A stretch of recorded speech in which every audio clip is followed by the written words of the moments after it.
See Through Love, I spent 2 days trying to get something else to fit in there, and then I was like, oh, I'll just take the samples and just reverse them all, and there so you hear go. the pianos, then you hear it again in reverse, and always seems to work.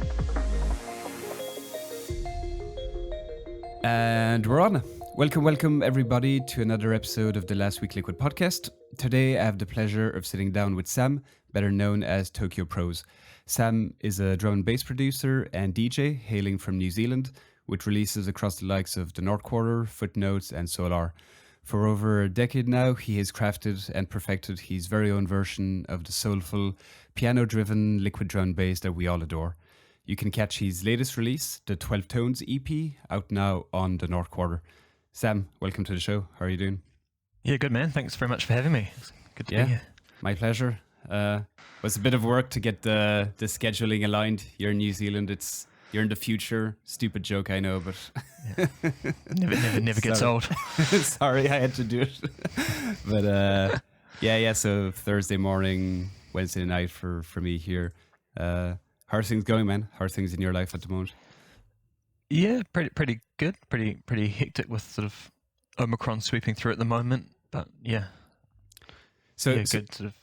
Is that still a thing, COVID? Because I'm in Ireland and it's like forgotten. You've moved on. Yeah, entirely. It is for us. I guess we're sort of a little bit behind everyone else in the world. We're kind of at the middle of our Omicron peak now. Okay. Because that's sort of we kind of kept out of the country for a couple of months or a month and a bit, and then now just got to take it on the chin. But going all right. I guess you're getting the kind of backlash of being you were the first to get back to like festivals and concerts when we were all locked down in Europe, and now it's kind of reversed on you guys. Yeah, I mean, we've done pretty well, really, haven't we? We've sort of had almost a year of normality in the middle of the whole pandemic, where the rest of the world sort of hasn't really had that opportunity. But yeah, I guess we're now getting that wave, but I guess most people now are sort of triple vaxxed, and yeah. Are like events and all of that still going ahead, or is it like kind of everything's not at the moment? Yeah, so they sort of just before just after Christmas, just before New Year's, kind of everything opened up. After sort of our Delta wave, and they sort of had a whole bunch of big festivals and things, and they sort of had a good sort of 2 weeks where everything was going well, and then sort of mid-January sort of shut everything down again for Omicron. But yeah, it's good to sort of get a little bit of a taste in between. But yeah, there sort of hadn't really been much since probably about August. So August to December, they sort of closed down and shut down again now. So hopefully things open up again in the next sort of month or so. Yeah, it's crazy how it comes and goes in waves. Like so many times we thought we were behind it, and then obviously Delta, then Omicron. It's like, okay, what's next? And I don't know. Fingers crossed for no more variants. Yeah.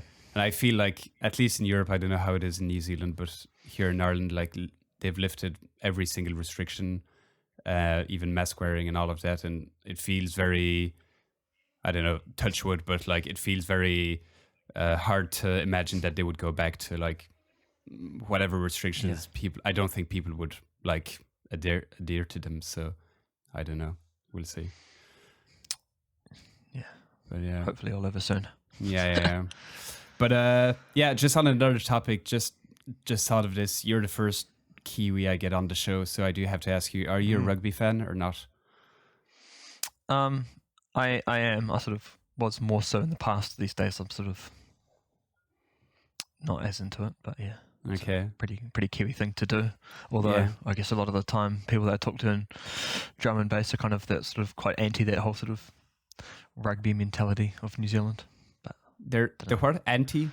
Yeah, sort of. It's kind of like the counter. There's the I don't know. I've had it talked about on that sort of History of New Zealand drum and bass podcast about the rugby heads and then the drum and bass heads, and that. Oh really? There wasn't that much overlap, but there probably definitely is. So. Well, I know I am, because I'm a huge like rugby fan. Being half Irish, I follow the Ireland team quite closely, and I have a drum and bass podcast, so I guess that's one overlap for you. That's yeah. Yeah, you guys have done alright recently against us. Yeah. I don't want to like Yeah. put salt in your wounds, but that match, I don't know if you watched it back in November, the friendlies, the game we played here in Dublin was one of the best games I saw Ireland play in a long time. So yeah. Yeah, I think I did watch it. I'm struggling to remember it a bit, but yeah. Yeah, I know. I remember the result. Yeah. No, it was brilliant, and it was like a really tense game as well. It was brilliant, but then there was a lot of excuses that like New Zealand you guys were kind of at the end of your season, I think, by then. Yeah. While here in Europe we were kind of starting, so it's like, they were kind of tired, whatever, and I was like, guys, let's just take the win, like it's never mattered before. Yeah. yeah. No, exactly. And but yeah, I don't know if you watch like this. Well, it's probably hard for you to watch the Six Nations at the moment, like but Ireland are doing pretty well. Not as good as France, but they're on a roll. I think they're. Hopefully they don't peak before the World Cup. There's the World Cup in 2 years, a year and a half. I don't know if you'll be watching that, but yeah. Yeah, it's sort of probably my peak watching time is sort of around World Cup. So yeah. Try to recover in between World Cups. Yeah. Yeah. I think you actually kicked us out in the last World Cup, the one in Japan. We lost to New Zealand in the quarterfinal, which kind of made sense. But don't take it too badly. No. I mean, when you lose to New Zealand in rugby, it's like, I don't know, losing to Brazil back in the days in football. So it's like, yeah, what can you do? But anyways, so yeah, man. So we're talking roughly a week and a half before the drop of your new project on the North Quarter. People will be listening to this right after it dropped. So how are you feeling pre-launch? Yeah, I'm really happy with it. I think it's sort of come together really well.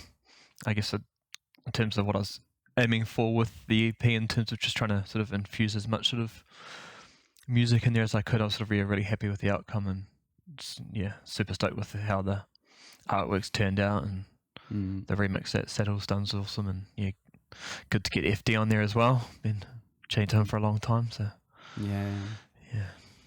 really stoked with it. Do you get it's a question I like asking my guests, but like, does it get easier to release with time because you've been releasing forever? But I guess especially for you, just because you often leave long gaps between projects, is it like new again to release, or are you kind of used to it? Kind of used to it a little bit. I guess it's sort of, I should probably make more of a song and dance about it, I think, but I sort of, I'm sort of so slow at sort of pulling these things together that by the time it comes out, I'm sort of I don't know. I've heard other people talk about it. Sort of by the time something comes out, you've spent so much time focusing on the project and sort of getting it to where you want it to be that it's hard to still love it. But I guess this project I do really. I'm still really excited about the tunes, and I sort of put them in mixes or play them out, and I sort of do sort of feel really great about them. Yeah. I get just a question straight off the bat. Where does the idea to name the EP differently than just one of the tracks of the EP come from? Because it's not that common. I think it's something that Lensman likes to do for the North Quarter. He doesn't really like to have the EP name the same as one of the tracks, and I think the main reason is that it's sort of, as you're kind of saying, this is the best track on the EP, and this is the main track you should listen to. Whereas he's sort of, I don't know. You should ask him when you get him on the show. But what I think is that it sort of maybe detracts from the project as a whole and kind of puts one song on the spotlight, but it's actually a fuller body of work than just one song. Yeah. Because initially I thought I was like, it's going to be named this EP, which after one of the tracks, but he's like, need a new name. What would you have named it if it was one of the tracks? Probably Succotash. That's my favorite of the tracks. Well, that's the one that I'm sort of really proud of. Yeah, that's the one where I sort of kind of got to the end of the song, I was like, shit, how did that all come together like that? Yeah. That would have been my answer. That's my favorite as well. Oh, sweet. I had a look online. Is it actually like a vegetable dish? Is that what it is? Yeah, it is. Yeah, there's also other like jazz song. There's like a Herbie Hancock song called Succotash as well. And A heavy what? Sorry. a Herbie Hancock song called Oh, Succotash. Herbie. Yeah. I think. Yeah. Okay. It's a cool song as well. And yeah, I don't know. I just like the name. Yeah. I don't know how much it reflects the ambience of the track, but it does sound mysterious, and if you don't know what it means. Yeah. Was it Sylvester and Tweety? Doesn't one of the cats say it, like suckering succotash or something as well? Oh, really? I haven't watched that in a long time. That's the third interaction I've had with the word succotash, I think. But is it like a recurring theme in your life? Or you're like, okay, I need to name a track like this now. No, I just sort of have I don't. Most producers probably have it. Just a massive list of, as you sort of just come across names that are kind of interesting, sort of just chuck them in a big list on your phone, and when you kind of write something, open it up and try to work out what kind of fits with the song. Yeah. So what kind of made that track, I guess, special, or like, do you remember writing it specifically, how it came together? A little bit. I was trying to think out the other day where the piano sample came from. I guess it's just one of those ones where you got like a really great sample that was kind of was kind of the spine of the track, and then managed to get like just other samples that sort of just really played off it really nicely, and you just sort of elevated the whole thing into sort of quite a cool piece of music, I think. And yeah, just one where everything sort of fell together. I guess when I'm writing music, I'm not that consistent a producer. I'm quite reliant on sort of getting a bit of luck in the studio and having that sort of that serendipity of things kind of falling together for me, which is probably why I'm not that prolific, is because it's sort of, I spend a lot of time sort of digging samples and listening to music, and I guess I'm sort of first and foremost a music listener and enjoyer, and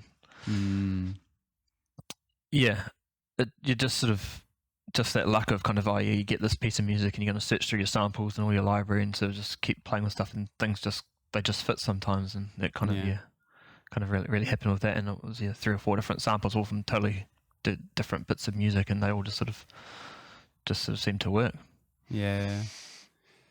I'm kind of curious if, like, did you get that feeling like while you were writing the track as it was coming together that, like, okay, yeah, this is pretty strong, this is probably gonna make the cut, or is it more like once you're done?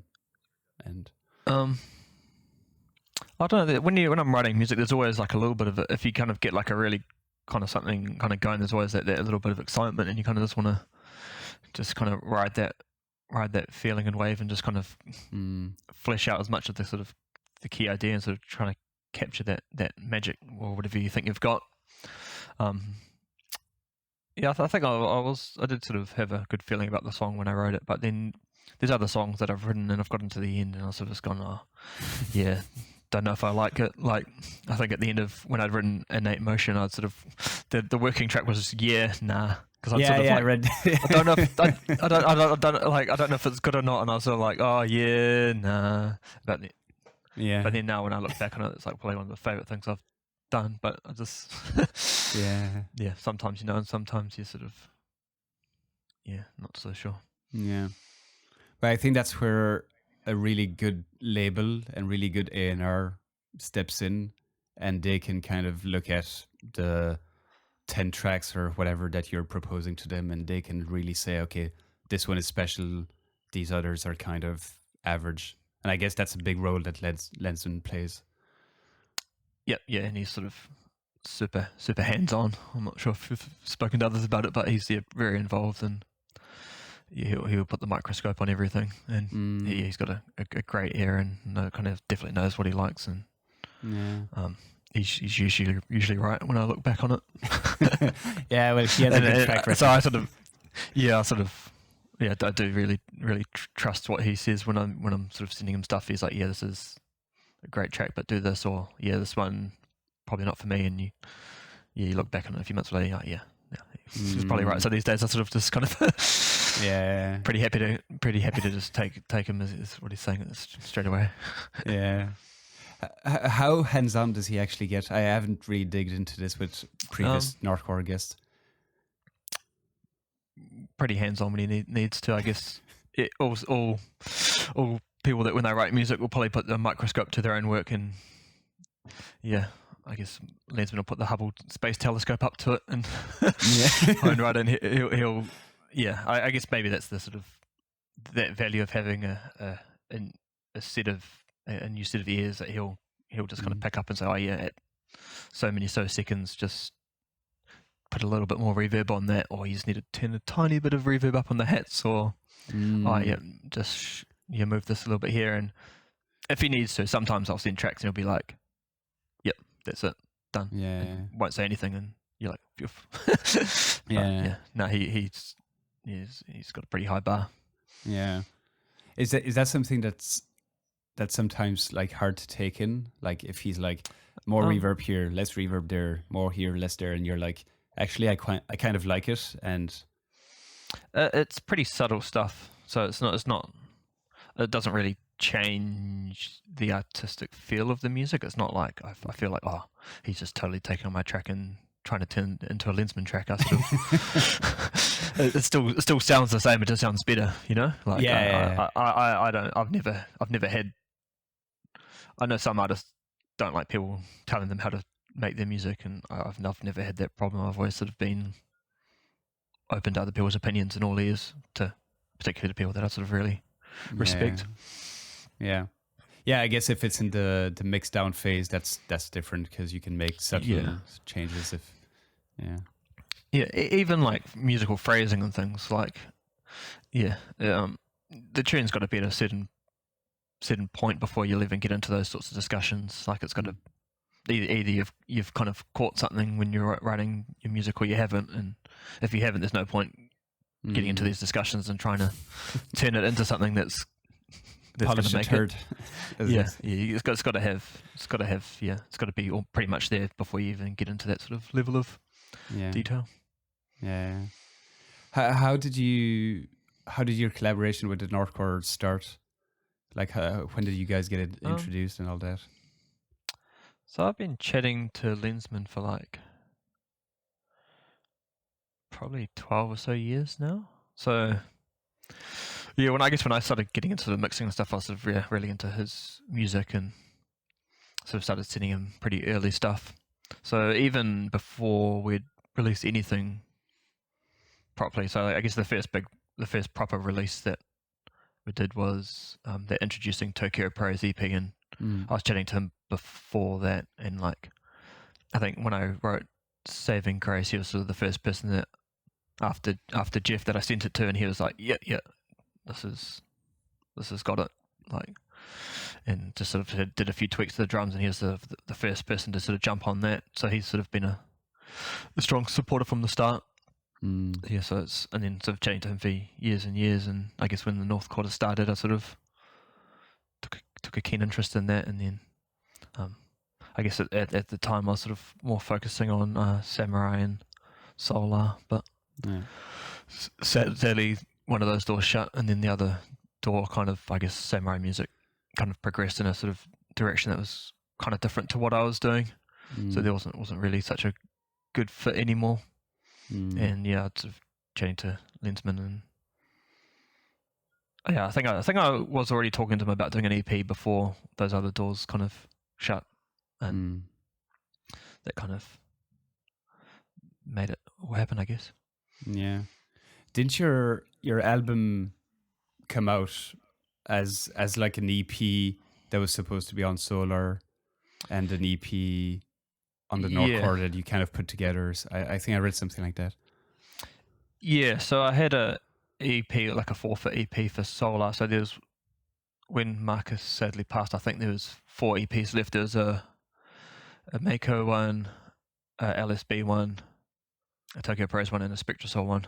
And so I think those ones, I think there's a whole bunch of other releases that were kind of lined up, but those were the ones that had gone into sort of manufacturing and they had done test presses and stuff for. And so that I guess, and then I had a whole bunch of songs whilst that one was kind of up in the air. whether it was coming out or not, that were with North Quarter, and when it was clear that it was never going to come out, I sort of shoved the 2 EPs together and did a few more songs and pieced it into the Wild Grace album. Yeah. Which But, you... yeah, so that... Sorry, go ahead. Oh, yeah. I forgot what I was going to say as well. But yeah, I think all those EPs came out sort of in their original envisaged form by Marcus. Yeah. Yeah, no, I was just going to say, I think that was the album that you dropped kind of like just by surprise almost. Like there wasn't any promo for that album or anything. It was like, oh, here's an album. Yeah, I guess, those tracks had sort of been floating around in a few mixes and things for a while, so people kind of didn't know about them, but just, yeah. In the end, because it sort of been sitting around for so long, it was best just to kind of surprise people. I sort of don't really do that deliberately, but it seems to work these days where people have sort of shorter attention spans. And yeah, you're definitely not a like social media guy, I guess. Like you post about like releases and stuff, but besides that, there's not a lot of info to gather about you. Yeah, I'm not really like a TikTok guy or like a Instagram stories. Oh yeah, jumping on the plane, because maybe my life's a bit more like just music's not really that bigger. Writing music and the Tokyo Prose thing isn't. It's just a small portion of my life, I guess. It's not a major part if I think about it in terms of how much time I dedicate to it and spend doing it. It's sort of just a bit more of a pastime and a hobby that I've kind of been lucky to have a bit of success in, and managed to do a few gigs and things and release some music on some labels that I really love. Yeah. Tell me about the other part of your life then. You mentioned so you're a water engineer? Yes, I'm a water engineer. I've sort of been doing that for 13 or so years now, both in New Zealand and the UK. So sort of designing and project managing sort of stormwater systems, sort of drainage and pipes and wetlands and all the stuff that people don't really think about. So just managing water, where all the water goes when it rains, essentially, is kind of what I what I do. I also work for sort of councils and governments and so like motorways so like mostly in like cities, like densely populated areas, or like a bit of a mix here, cities and new motorways and so that's my kind of core skill area, I guess, but to do a lot of sort of general project management and sort of general water related projects as well. How did you get into that field? I did engineering at university, and that was always where I kind of had strength sort of in maths and physics and those sorts of areas, and then just kind of through trialing out a whole bunch of different areas at university, that's kind of where I sort of just naturally sat, I think. So yeah, I do sort of, it's kind of interesting being involved in water engineering and liquid drum and bass. I don't know what the link is there, but I don't think there are any other water engineers that write drum and bass, but maybe there are. I don't know. I know there's a few like engineers or developers that I've spoken to who are drum and bass producers as well. But I just find it interesting, like how do you reconcile the fact of like being an engineer, which I guess is like very numbers, practical, all that stuff, with being a creative person? Like, how do they fit together? Well, I suspect that's probably, I suppose the music's probably more the creative outlet, I guess. I guess there's some opportunity for creativity in my job, but I guess it's kind of nice just to do something that's purely creative. Just to, maybe that's why I do. That's why I write music, I guess. To compensate for the rest. but I don't know. I've sort of just always sort of really been a massive music listener, and just sort of naturally progressed. I never sort of saw myself as going into writing music. I sort of remember initial thoughts. I kind of kind of downloaded Fruity Loops once, not really knowing what it was, and I was sort of, oh shit, he's meant to use this to write music. Oh no, I don't want this. Uninstall. Oh, really? Yeah. And then I don't know. Once I sort of got into DJing, I kind of realized, okay, well, actually, if you want to kind of do anything with your DJing, you kind of need to write your own music to sort of get gigs and music. So, well, I guess I'll try it out, and just kind of happened. You're making it feel like you don't enjoy writing music, where like 90% of my listeners would dream of like producing your tracks. I still enjoy it. Like if I'm sitting around, I got nothing to do, I'll boot up the laptop and tinker around. I sort of definitely do enjoy it, but it's not something it's not something I thought I would enjoy before I started. Mm-hmm. But I kind of I wouldn't be doing it sort of this far down the track if it didn't take some enjoyment from it. No, for sure. And I do kind of notice if I don't do anything for a few months at a time, I do kind of get that itch. I do write really sporadically. Like if I've got a project that I'm sort of trying to finish off, I'll definitely kind of put in some good time, sort of every couple of days, sort of open up and throw a couple of hours at it. But I can go a good period of time without really thinking about it, other than sort of just listening to music and adding things to Spotify playlists to sort of come back and loop back and try and see if I can use them in songs. Yeah. I find that fascinating, like the different motivations people have for writing music. I've like spoken to a lot of other artists, and you can feel in them that it's the only reason they get up in the morning is to write music, and they do that all day, and they just have this drive to do it all the time. And other people that might be as successful or whatever, it's more like, yeah, I like writing music from time to time, and I don't know. I just find that fascinating. Yeah, I think just the way that I create music, it doesn't really lend itself to doing it all the time, because it's so, I don't know, I was sort of just really into sampling, and I guess all the music I listen to is either sample based or the stuff that people use for samples kind of per se. So because of that, the actual process of gathering samples and source material does take a lot of time. So if I was to sit down every day, like, and go through my samples, I think I'd kind of run out pretty quickly. It probably changed how I wrote music if I was doing it that often. For better or for worse. But I don't know. I sort of I'm pretty wedded to this use of samples, and I don't know. I have written stuff, like there's lots of songs I've done where I've kind of come up with the key progressions and used those in songs, and I was doing that for a while in a few remixes and things, and I do like that, but I think you can't really beat kind of the proper sound of the sound, like a sample, like a beautifully recorded piano played by a master of piano is always going to sound better than me drawing in some MIDI. Doing your MIDI A into minor a to VST. G. It's never going to compete. And people like to think it can. You can, to the untrained ear, maybe, or lots of people probably don't even notice. But I don't know. Sort of, I don't know. I'm just a big sampler. I sort of always have been, and it's just kind of how because I love listening to music. It kind of just works that way, I guess. Yeah. I think it really depends also on the type of, in this case, the type of drum and bass that you're producing. If you're producing the kind that you do, or like Zero T or guys like that, it's heavily sample based just because of the nature of it.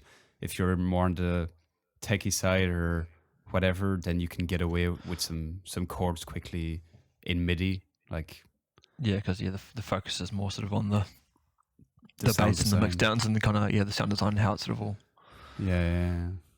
also fits together. So, but that's the sort of music I like to listen to. But I still like stuff like Skeptical.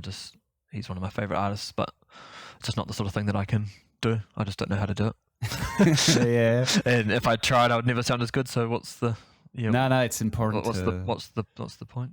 It's important to find like not your lane, but like the stuff that you enjoy and the stuff you're good at, I guess. yeah, you kind of play to your strengths, I guess. I kind of have tried all sort of different styles, and a bunch of different things have sort of come out over the years. But yeah, I sort of do sort of more stick to my strengths, I think. Yeah. Maybe people get a little bit pianoed out, but you can never get pianoed out. I never get it. Never grows old. It's. Sorry, go ahead. Yeah, you look at other genres of music, and they use the same instruments, and it's like these whole genres that are just built around pianos, guitars, bass, and drums, and yeah, you can reuse the same instruments again and again and create new things. You don't have to invent a totally new synth sound every time you write something. Yeah, no, definitely. Yeah, and I was listening back to your like older discography while I was preparing for this chat, and I was listening to Saving Grace from 2011, yeah. and that almost felt like mixed down, set aside. It could have fit on this EP, you know, because it's so similar in style and in vibe, I guess, for lack of a better word. I'm kind of curious, how much of that is like a conscious choice on your side to, I guess, just stick to that formula. It's probably just more of a reflection of how much I write music, I guess. Because I do it so sporadically and in small bursts, I don't really sort of, when I sit down and write something, I kind of try to make it count, right? Like I trying to get something out of it. So maybe if I had more time and experimented more, maybe my sound would have shot off in different directions. But on the other side, I guess it's just my taste in music that's stayed the same. When I hear a sample and I kind of flesh out and write a bass line, that's just kind of where my tastes kind of go to. Yeah. But yeah, I guess that more musical style, I find. I kind of find it doesn't really age because it's not really like a fad. It's not such a some other tracks and things you hear like a foghorn or something, and then it's always going to kind of put it to that time. Yeah, it's gonna time stamp it a little bit. Yeah, no, definitely. It's there's pros and cons to both, because obviously if you're in the thick of what's popular in the moment, like foghorns or screechy basses, that's going to get played out a bunch, but maybe not in 2 years' time. So it's like, what do you prefer doing? It's a tricky one. But yeah, I don't know. Everyone can do whatever they want, so it's all good. Yeah, no, definitely. And there's enough ears to listen to all styles of drum and bass anyway, so that's not the issue. But so maybe take me back a bit to like when you learned music, because I read you were a trained pianist, which I found really interesting when you say that you sample pretty much everything. Yeah, I think trained pianist is probably going too far. Okay. I did do lessons when I was a kid, and then maybe 7 or 8 years ago, I sort of started picking up lessons again. But yeah, also just in the end, I was sort of struggling to commit enough time to kind of get good. I was sort of finding it's been like half an hour a day, just really sitting down and hammering it out. And yeah, between having a full-time job, trying to write some music on the side, a wife and kids, it was just a bit hard. I sort of would really love to be able to play the piano really well, but definitely can't play properly. I played guitar for a number of years as well, but haven't really picked that up for a while. Sort of just sitting in a case upstairs, gathering dust. Yeah. But you'll be ready for your kids. Yeah. they like to play with it. Yeah. So when did because you mentioned you started DJing first before production, when did that kind of come into your life? So towards the end of university, so I was sort of in it's maybe like 20-ish, so 15 or so years ago, and I sort of, I just always sort of loved music, and the kind of next step was to get some turntables, and then kind of just really got into buying records and things, and that's kind of still what I still kind of keep doing now to this day. I suppose I started off buying lots of drum and bass, but now sort of buy lots of jazz and soul and all sorts, really. World music, Brazilian stuff, and that's kind of what I really still enjoy doing, is sort of just listening to records. And it's funny hearing you speak. It feels like you're really like a music aficionado, but production is kind of more like in the background, like you kind of produce when you have time. I don't know.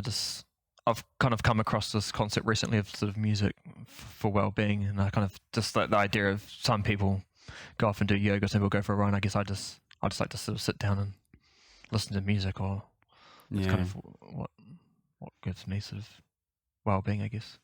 Yeah.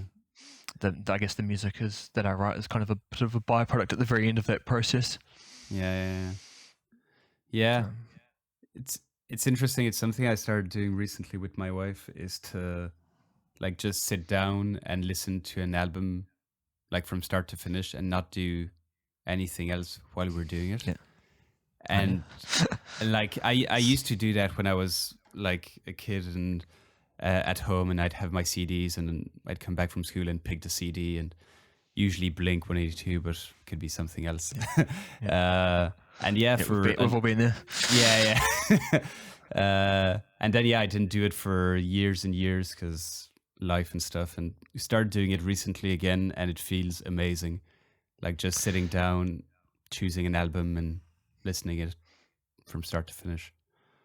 Yeah, I think before I did my first album, I was kind of quite conscious of, I just sort of just changed how I listen to music. I'd gone through that stage of kind of just listening to lots of individual tracks. And I was like, okay, actually, I was living in the UK at the time, and I had quite a long commute, so I'd have like an hour and a half. So I could literally just put on an album and listen to the whole thing from start to finish, and sort of think about how it progressed, and listening to every different element. And I sort of really got into listening to full albums. Yeah. What are kind of like landmark albums for you? Like not in drum and bass, just in general, like albums you tend to come back to again and again over the years. Well, there's a few that D'Angelo Voodoo is a big one. There's an Amar Jamal record that I really love. Donuts is a big one. Jay Dilla. Just sort of almost finished reading. There's a new book on Jay Dilla. I sort of really like getting into sort of listening and about how the albums were made and things as well. What else? There's a Lewis Taylor album that I've been listening to heaps and heaps. It was written in like 94 or 95, but he's a UK sort of soul singer, but sounds like D'Angelo before D'Angelo, which is just like an amazing album. So that's one that's been on high rotation recently, and one of those albums where every song you kind of listen to in the first minute of the song is kind of alright, but by the end of the song it's sort of a totally different song, and it's just massive. And but definitely check that one out. So you're definitely more of a soul, hip hop to some extent kind of guy. So most of my record collection that's not drum and bass is soul, hip hop, quite a lot of sort of 80s boogie and stuff as well. Then bunch of sort of house and sort of UK based music as well. But these days I'm mostly sort of buying jazz and Brazilian stuff. Okay. I'm certainly not an expert, but div stuff that I really like. There's a world of music out there that I have no idea about, and I'd love to get into all of it, but there's so limited time. I'll send you a playlist of Brazilian stuff if you want to. Definitely. Yeah. What would be like a leading artist that I might know, or I probably won't, but I really like Milton Nascimento, and I don't know how to say it, like Lobej. Okay. They've got a one really great album called like Club de Messina. Okay. That's one that I really love, and Don't know. I always get confused. Like I always have to like open up my Discogs and kind of look back and see, oh yeah, what actually am I listening to? Because I always get like, I kind of look at it, but I just got to the stage now where I've sort of the brain's a little bit full. Yeah. I struggle to remember names. I can kind of like I could tell you like all about the album and what the cover looks like, but I just forget what it's called or Yeah. who the artist is and things. But Yeah. Any like recent albums, stuff that came out like recently that you're like really digging? most of the recent stuff that I'm listening to is more like reissues of rare records. So I guess not Remastered stuff. yeah, or that sort of stuff that used to sit on Discogs, and if you wanted to buy it, it's sort of $400 or $500, and it's some super rare pressing. But yeah, one of the reissue labels like Mr. Bongo or someone's managed to get the original masters or a really great original copy, and if you've kind of remanufactured it and reissued it, that's kind of more what I'm listening to. Okay. Yeah. You just mentioned there earlier, and I wanted to chat to you about this. You lived in London for a few years. What would you say is one thing that London has that you loved that you don't get in New Zealand? The main thing that sort of we really enjoyed is just being able to kind of just how close it was to other places in terms of like you can just go away for a weekend. Okay, we'll go to Spain for the weekend, or we'll go to Germany, or wherever you want to go. You sort of just jump on a plane, and yeah, you're going to spend more time getting to the airport than actually on the flight. In New Zealand, it's sort of you can't really do that. You can go to Australia, but even then, it's not really cheap, and it's quite often sort of 3 or 4 hours flight still. Whereas yeah, it was definitely cheap in the UK. That's probably the main thing, just being able to travel and see all these different parts of Europe and cool things. And yeah, it's a bit more isolated in New Zealand, but it's a nice place to be isolated. Yeah, no, definitely. Yeah. But yeah, I don't miss the sort of pace of life there. Like going to catch up with someone, and you have to go see them on the other side of London, and it takes you an hour and a half to go see them. You catch up for an hour, and then you catch the tube back and walk for another hour and a half. It's like, hey, you spent 4 hours catching up with someone for an hour. It's sort of yeah, it's not really worth it. Is it as a whole? I don't know. It was like 1.5 years or 2 years that you stayed in? It is about that. We sort of when we got there, we sort of spent the first sort of 4 months just traveling around Europe and connecting as many places as we could via train, and then worked there for about 1.5 years after that. Yeah. Would it be I'm just kind of reflecting on my level, because I lived in the last 2 years. I was living in Hong Kong, which is like kind of other direction from Belgium where I was living. Would it be like an experience you'd want to do again, like moving so far away from home? And probably not with kids and stuff now. I guess we're kind of pretty settled now. It was definitely something that I really valued doing, and definitely glad I did. But yeah, pretty settled back here in New Zealand now. Yeah. But yeah, it's kind of nice just to go for a holiday, but it's a bit of a trek. Yeah, I guess for traveling, it's something we take for granted all the time in Europe. It's like how close everything is, and you can just do a weekend wherever you want, whenever you want, kind of. Yeah, but because you can, people don't. Like I'd sit next to people at work when I was there, and then I'd be like, "Oh, like we have to this weekend? Oh, you were going to Barcelona or something?" He's like, "Oh yeah, I've never been to Spain." I'm like, what do you mean you've never been to Spain? Like you live like you could go any weekend, and it's like an hour's flight, and you've never been. Yeah. Because you can go any time. He just sort of just put it off, and maybe they'd been to Ibiza or something, but they'd never really. Just to recount his pain. Yeah. No, I wouldn't have thought so. But yeah, because we were there, we sort of made the most of it, and Yeah. But likewise, people come to New Zealand and go all around, and I've seen quite a lot of New Zealand, but I'm sure there's tourists that have seen bits and parts of the country that I haven't seen, that are because I live here. There's no urgency to see them. Yeah, you're always kind of the worst tourist of your own country, I feel. Like there's a ton of cities I've never seen in Belgium, for example. And But it's, you feel you'll always have time to do them eventually, and then I don't know, you just don't. yeah, don't prioritize it. Yeah, exactly. But yeah, there's a bunch of like British people I've talked to on this podcast who've, like, I'm in Dublin now, that have never been to Ireland, and it's like, guys, it's like 1 hour flight, and it's Yeah. the Well, why most not? amazing country. Like, It's so much better than your country.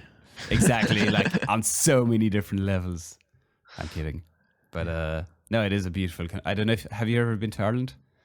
No. See, I never made it to Ireland or Scotland or anything. We just sort of just flew south and east of the UK. When you're in London, you tend to go more Exactly. towards the Spains and Italys and stuff like that. And The nicer weather and yeah, no, definitely. Yep. Yeah, but yeah, I can imagine how with kids, I don't know how old they are, but how like challenging that can be to move so far away from home. yeah, so they're 4 and nearly 2, so they're pretty young still. Yeah. Just gonna bring it back slightly to production because I had a few questions from Patreon, namely from Nathan, who had a bunch of questions on your like production techniques and stuff like Let's that. go. And but he wanted to preface by saying that your Presence album was a huge inspiration for him. Sweet. And the single from his first album was largely influenced by your work. So he told me to thank you for your work and your influence. Oh, no worries. I have to look up Nathan's stuff. But yeah, so I guess the big question, which we haven't really delved into, is regarding your piano techniques. It's like really your trademark sound, pretty much. So he was kind of curious what kind of either plugins or sampling techniques or tools in general you use to work with piano. I prefer to use samples, which I'll usually chop them up in audio in Ableton almost. Like I'll just chop all the individual slices. I won't even put them into a sampler quite often. I'll just kind of get them all and move them around, and I might play with the pitches. So sometimes I'll put into Samplify when I want to trigger them, but quite often I'll sort of just click around with my mouse and move them around and try and get something to fit in. Or sometimes you just get lucky and you've got a bit of a loop there or half a loop that you can kind of turn into something. If I'm writing my own piano, there's a plugin I usually use called Alicia's Keys. So recent ones I've used that on, like Jackknife. I did the piano 4 on that. That's the Saddle and Steer remix of All My Life. I wrote the piano 4 as well, and same with Alice B and Darius Rise and Fall. I used that for that. There's actually an app that I've got on my phone that you can kind of just tinker away on, and you can pick a key and then you can sort of choose all the different chords and things. Let me try and find out what it's called. Yeah, I've seen a few like that. They seem pretty nifty. It's called Suggester. So I think it's called something like Chord Suggester. Okay. And you just literally choose the chord, the key, and then it'll just list off all the chords in order. You can sort of just go through and just kind of pick a whole bunch that you like, and then once you've got the ones that you like, you can kind of put them in order and then send it off as MIDI, and then use that MIDI and pull them apart within Ableton and play with the timings and kind of get your timings and get them right. And often you sort of pitch them down or add a sort of a root bass note to kind of get that sort of fuller feel.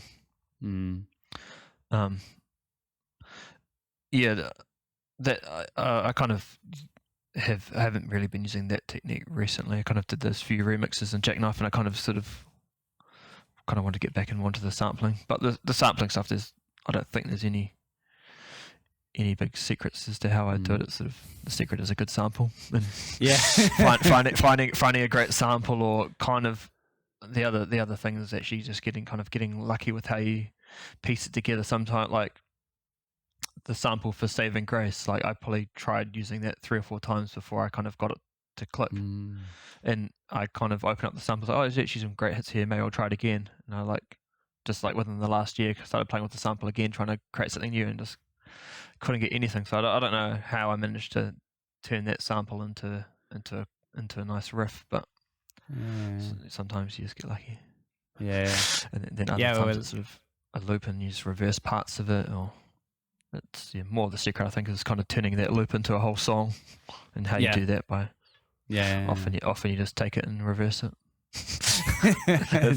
That's probably the biggest secret, is if you listen to some songs like See Through Love. I spent 2 days trying to get something else to fit in there, and then I was like, I'll just take the samples and just reverse them all, and there you hear go. the pianos, then you hear it again in reverse, and always seems to work. Or taking one hit and then chucking in something like pull stretch and stretching it out to some crazy length, and then using that as a sort of a pad or something. A few little things like that, or it's just chopping up samples, pitching them around, and getting lucky. Yeah. Would you use like the same, like for a main riff, the same, all the hits would come from the same original sample, or would you sometimes mix different samples to create like a new riff? Usually the main idea would probably be one sample, but there's lots of songs that I've got two different piano sections from different samples, and kind of put them together in different areas. Like Trick of the Light or something, there's like 2 different samples there. One that I kind of had to replay and overlay because it was quite a big sample, even though it's just 2 chords or something. And then there's another sort of sample that kind of plays off and like has like the little tinkering of the piano. And quite often there'll be lots of sort of a sample collage, as it were. I've got it used to be a much more organized, but a reasonably well organized sample library. I've listened to sort of other podcasts with people like Fortet, and it's kind of similar-ish, that I'll kind of have working folders. I'll have a whole folder of like all my brand new samples, and they're all organized by key, but they are just the full song. They're not chopped or anything. And then another folder which is sort of like kind of everything that I've ever tried to sample, and that's just a big folder. So you kind of I'll often get a new sound, start a new song with a new sample, and then look through other samples that are the same key in either folder, and try to piece it out that way. That's kind of my general workflow anyway, with samples and pianos. Yeah, and sometimes it's just, as you said, like if you feel there's potential in a sample, it's just coming back to it again and again and again until you kind of unlock the perfect sequence of reverse hits. And there's like countless samples where I've had that experience, and you kind of can't get it to work 3 or 4 times, then all of a sudden it just fits together, and you're like, holy shit, this is it. That's the one. It's persistence.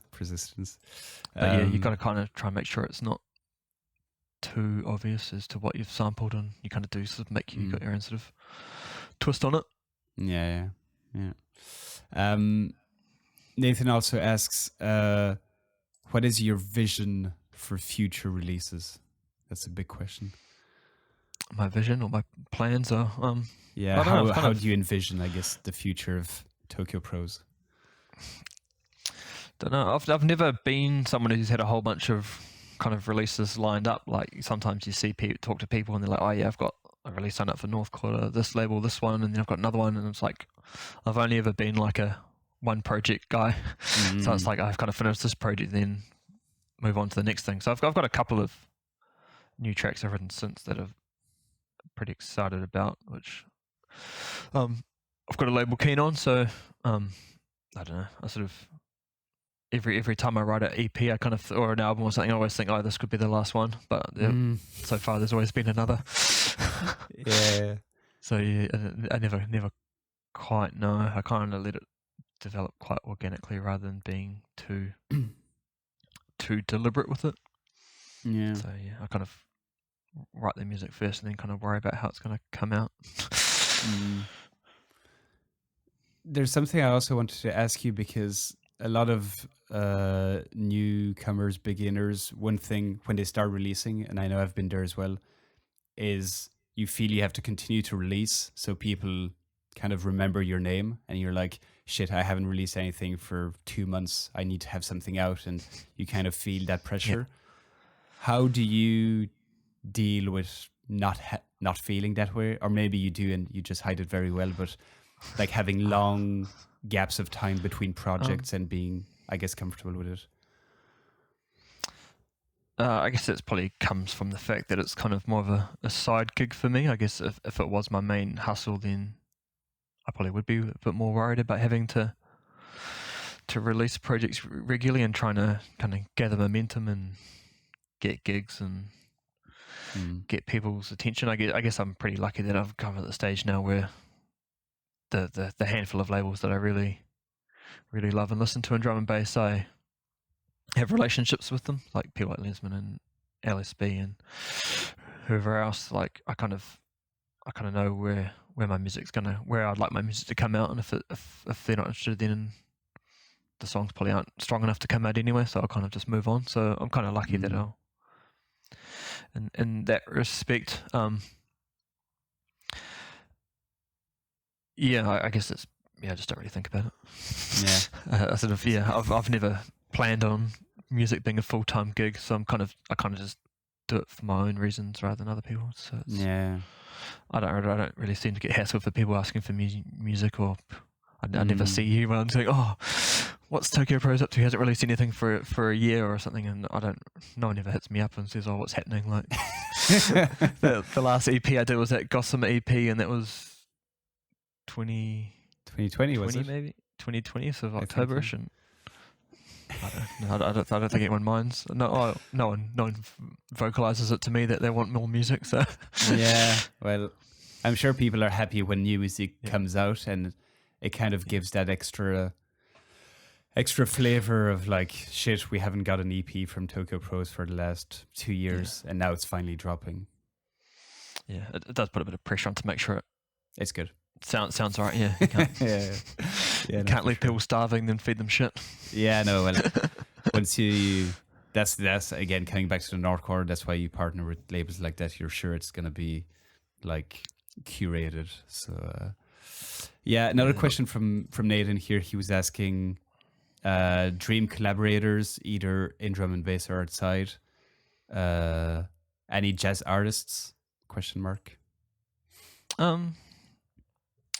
Yeah, there's lots of people there's a few newer jazz artists that what are they called? That UK group. Let me look it up. I have recently bought all of their albums. How many albums do you own? Records, about 1,000. Not bad. Jesus Christ. I'm like Kamal Williams. I've got really love all the stuff that he's doing, and I'm like Henry Wu, those sort of guys in terms of that sort of new UK jazz stuff. Robert Glasper's like amazing, but I don't think I struggle to see how it actually work. They're sort of just people that I'm really into, rather than people that I could actually see myself working with. Obviously, vocalists and stuff are a bit easier. Kind of think you kind of could come up with the music, but I think if I tried to work with those guys, you'd just be like, these guys are real musicians. I can't really. What am I even bringing to the table here? I'm just pretending over here. I can probably write some drums that sort of work in a drum and bass context that you might struggle to do, but you're actually going to be far better at drums than me. I just have to like. I don't think I'd add anything. Within drum and bass, I still would love to work with Calibre. I sort of have reached out and was getting close, but need to kind of keep pushing that one.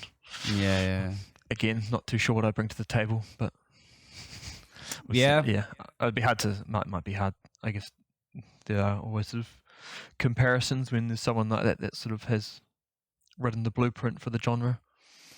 But he's probably the main one I'd like to still do something with. But that being said, all the collabs I've ever done, I've tried some in person, but they've never really worked out Mm. Like I've had a couple of studio sessions with Marcus Intellects both in New Zealand and in the UK, but just my style of writing, it's just either it's going to happen or it doesn't, and it just didn't. Yeah. So it's kind of, sometimes it's better to kind of capture a little bit of that magic, but not really flesh it out too much more than just the initial idea, and go from there. For me, in terms of a process. Yeah. Because you hear sometimes people collabing, like they get together in the studio and they'll write like 3 tracks together in the studio. I have no idea how they do that. Yeah, I've tried doing that when I was living in the UK, going around to Luke LSB's place a few times, and yeah, it's always great to hang out with people and sort of see how they work, but nothing ever came of it. The collabs that we have done have been sending parts back and forth. Yeah. But yeah, I'd be keen to do some more stuff with him as well. Yeah.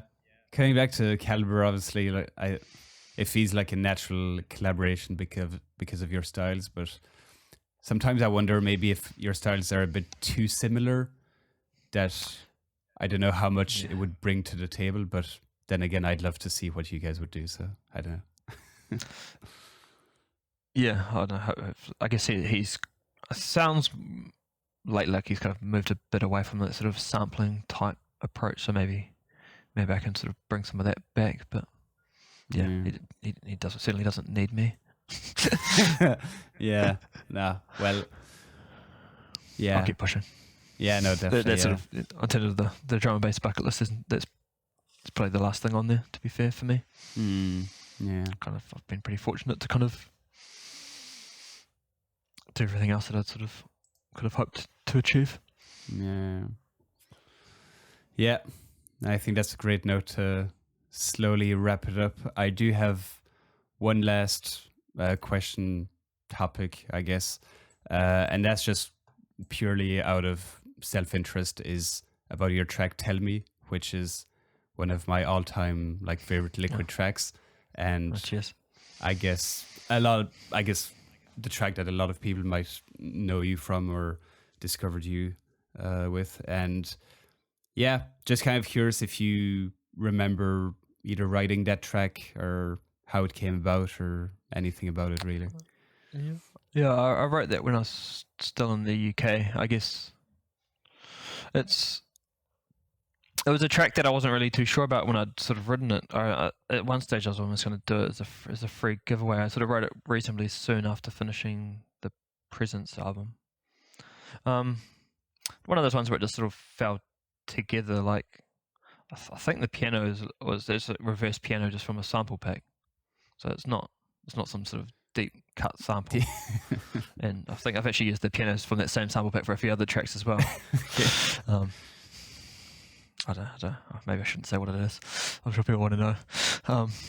But then, laid it up and just had a vocal that I kind of had it used in a Moody Man track, and kind of, I don't know, I spent quite a lot of time sort of looking at where people get their samples from and using that sort of track down and see what else is there, and use a different part of the same sample. But just sort of fell together, and then there's sort of like a guitar solo that is just, I just like dropped another track on, and it's like just worked. I think it's a version of like a mini Ripperton song or something. Okay. Inside My Love or something. I think that's what the guitar sample is. It's not her recording, but someone else's. Okay. It just sort of fell together, and then I kind of had it sitting there for a while. I wasn't too sure like what was going to happen with it, but then I sort of had a Solution gig booked with Marcus, so went up north to that, and I was kind of thinking, okay, well, I better have a good set of tracks to play him. And that was the one that really caught his ear, and went down to, I think it was to Birmingham that night, and I was sort of just tagging along. Well, he did a gig with Doc Scott, and it was actually a pretty funny gig because he was playing. I think when Doc Scott finished, he like ripped his headphones out Okay. out of the mixer, but it pulled the actual mixer fitting. Oh shit. So he couldn't. So Marcus was standing up there and played for about the first 15 minutes DJing, no With it. headphones, just kind of like queuing it up, playing it in, and he'd sort of just like flash it in and kind of hear whether it was sort of beat match, and it's still better than most DJs that I've ever seen. Probably. Yeah. And then they had to do like a. So I think this one it was like a Boxing Day gig, and yeah, DRS was there as well. He sort of drove down with us, and so they had to do like a little sort of switch over, obviously to put a new mixer in by the time they'd found one. And I think Tell Me was the first song he played after that, and it sort of worked, and then that's kind of how it all fit together. Eh? So it was. Yeah. He was like, "Oh, can I have this one?" I'm like, "Yeah." That's amazing. Yeah. So you finished the track like literally like days before that. Oh no, I'd had it sitting around for a month or two at least, because I'd finished the album but didn't really know what I was doing after that, and I think I'd sent it to LSB or someone, and he was like, there's actually more of the vocal used, and I kind of trimmed it back just to sort of one sort of main verse, and it was sort of sitting around, and I was just wasn't too sure. There was nothing happening with it, but I sort of kind of kept it pretty tight. Yeah, I didn't know at the time that was going to be my biggest one. But yeah, it is a huge track. It's the way the algorithms work these days. Just the big songs just take all the limelight and get bigger. I guess. Hopefully people listen to it and then dive a bit deeper. Yeah, definitely. Yeah, I think that's what most people do. Like that's what I did at least when I discovered that track. Was like, shit, I need to find other stuff this guy made. That's usually how it works. So hopefully it's a good advertisement. But yeah, it's definitely a special track for me. Yeah. Awesome. It's been brilliant chatting with you. You have a long day ahead of you, and I'm going to go to bed soon. So it's been a pleasure. Thanks so much for having me. Yeah, not at all. Before we shut off, maybe let people know, I don't know if you have any upcoming projects, tracks, where can people check you out, any events you're playing at, all that stuff. I guess the 12 Tones EP on the North Quarter's the big one, so that should be out now. I've got a track with Red Eyes coming actually on his next project for 5 Alley, and then I've also just put out a track on that Ukraine compilation as well. Yeah, called Still Life, which nearly was on the Gotham EP, but had a few sample issues, so it's just been in a few mixes. So I think that's a good one as well. Gig wise, I've got something locked in for Auckland. I was meant to do sort of a party last week which was going to coincide with the single release, but everything's shut down at the moment. So hopefully end of May I should be doing something in Auckland, but still to be announced. So I won't let up more than that. But that's probably the main thing at the moment for me. All right. Yeah, I think most of the promoters in New Zealand are still kind of no one's quite clear when things are going to open, so taking it slow, but that's all right. Yeah, it's going to come back. It's just a phase. Yeah, the scene was sort of definitely firing on all cylinders before the pandemic, and when it's opened up in between, everything that I've been to has been just crazy. Yeah. It's never been stronger in New Zealand. Yeah, no, definitely. Well, it's been a pleasure, man. Best of luck with the release. Hope it goes well. I'm sure it will, but best of luck. Yeah, thanks so much, man. Yeah, and maybe mate Nathan should get in touch. Yeah, definitely. Yeah, I'll send him. Check out some of the stuff. Yeah. All right. Well, best of luck with everything, and I'll leave you to it. Cheers, man. Thanks so much, man. See you. Bye. Catch ya.